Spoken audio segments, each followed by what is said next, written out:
आज के इस वीडियो में मैं आप सबसे बात करूंगा एसएससी एमटीएस के एक्सपेक्टेड कट ऑफ के विषय में कि आंसर की आने के बाद आप सबका कट ऑफ कितना हो सकता है, कितने नंबर पे आपको नौकरी मिलने की संभावना है। और उसके साथ साथ हम यह भी देखेंगे कि आपके एग्ज़ाम में नॉर्मलाइजेशन कैसे होगा और किस शिफ्ट को सबसे ज़्यादा नॉर्मलाइजेशन में फ़ायदा मिल सकता है।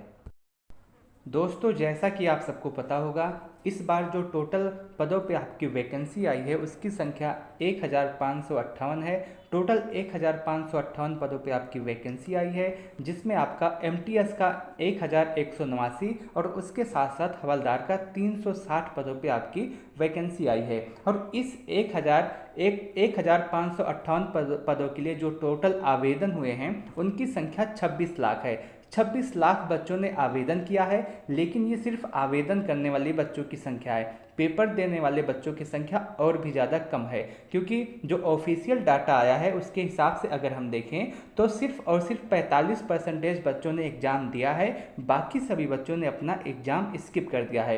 तो टोटल अगर हम देखें तो लगभग 12 लाख बच्चों के आसपास आपका एग्ज़ाम दिया है, बाकी सभी बच्चों ने एग्ज़ाम स्किप कर दिया है। ऐसे में अगर हम देखें जो टोटल आवेदन हुआ था वो 26 लाख के आसपास है, लेकिन एग्ज़ाम देने वाले बच्चों की संख्या सिर्फ और सिर्फ 12 लाख के आसपास है। अगर आप यहीं पे देखें तो आपका आधा कंपटीशन यहीं पे ही समाप्त हो गया, सिर्फ और सिर्फ पेपर देने के प्रोसेस में।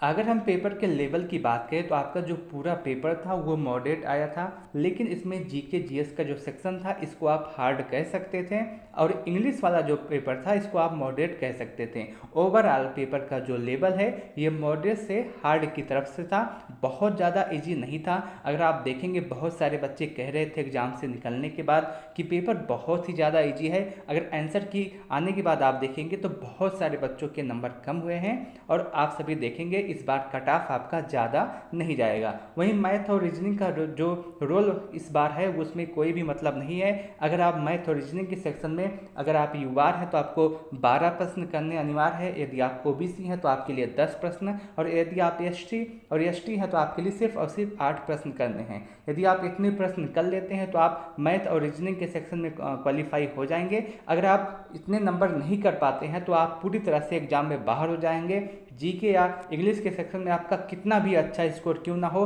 पूरे के पूरे आपको 75 क्वेश्चन क्यों नहीं कर लिए हो, आप पूरे एग्जाम से बाहर हो जाएंगे अगर आपका जीके में, मैथ में और रीजनिंग में अच्छा स्कोर नहीं होता है। मैथ में और रीजनिंग में आपको कुल मिलाकर के यूआर के लिए 12 प्रश्न, ओबीसी के लिए 10 प्रश्न और एससी एसटी के लिए 8 प्रश्न करने होंगे। वहीं बात करें एक्सपेक्टेड कट ऑफ के विषय में तो सबसे पहले मैं उन विषयों में बात करूंगा कि आपका जो नॉर्मल स्टेट है वहाँ पे आपका कट ऑफ कितना जाएगा। जैसे कि अगर आपको पता होगा बहुत सारे बच्चे हैं उनसे बस यही मतलब है कि आपको जॉब मिले, आपसे ये नहीं मतलब है कि आपको कहाँ जॉब मिले, किसी स्टेट में जॉब मिले, आपको कहाँ जाना हो, आपसे ये मतलब नहीं, बस आपको जॉब चाहिए। तो यदि आपको आपके इतने नंबर बन रहे होंगे तो आप पूरी तरह निश्चिंत रहिए, इस बार आपको जॉब मिलने वाली है। जैसे अगर मैं आपको बताऊं तो यूआर यदि आप हैं और यूआर का यदि जो स्कोर है 115 के आसपास है तो इस बार आप पूरी तरह से सेफ हैं। यदि आप ओबीसी हैं और आपका स्कोर 112 प्लस हो तो आप पूरी तरह से सेफ हैं। यदि आप ईडब्ल्यूएस हैं और आपका स्कोर 108 से 110 के आसपास है तो आप पूरी तरह से सेफ रहने वाले हैं। यदि आप एससी हैं और आपका स्कोर 95 से लेकर के 100 के आसपास है तो आप सेफ हैं। वहीं यदि आप एसटी हैं और आपका स्कोर 90 प्लस है तो आप पूरी तरह सेफ रहने वाले हैं। वहीं यदि आपको अपने मनपसंद स्टेट में जॉब चाहिए, जैसे बहुत सारे बच्चे होते हैं वह सोचते हैं कि मैं दिल्ली में जॉब करूं या फिर यूपी में जॉब करूं या फिर अपने होम स्टेट में जॉब करूं या फिर बिहार में जॉब करूं या फिर हरियाणा जैसे राज्य में जॉब करूं, तो उसके लिए आपको अधिक नंबर लाने की आवश्यकता होगी। यदि आपको अपने मनपसंद स्टेट में जॉब चाहिए तो उसके लिए यदि आप युवा हैं तो आपको 120 प्लस नंबर की आवश्यकता है। यदि आप ओबीसी हैं तो आपके लिए 115 प्लस नंबरों की आवश्यकता है। यदि आप ईडब्ल्यूएस हैं तो आपको 112 प्लस नंबरों की आवश्यकता है। यदि आप एससी हैं तो आपको 105 प्लस नंबरों की आवश्यकता है। यदि आप एसटी हैं तो आपके लिए 95 प्लस नंबरों की आवश्यकता होने वाली है। आपका जो कट ऑफ है इस बार इसी के आसपास जाने वाला है, इससे अधिक नहीं जा सकता है, इससे कम रहने की संभावना संभावना है। उसके साथ साथ अभी आपके एग्जाम में नॉर्मलाइजेशन बचा है, तो यदि आपके इससे 1-2 नंबर कम भी है और आपका एग्जाम हार्ड शिफ्ट में हुआ है, तब भी आप संभावना रखें कि आपका सिलेक्शन इसमें हो सकता है। मैं उम्मीद करता हूं कि आपको यह कट ऑफ का वीडियो अच्छा लगा होगा।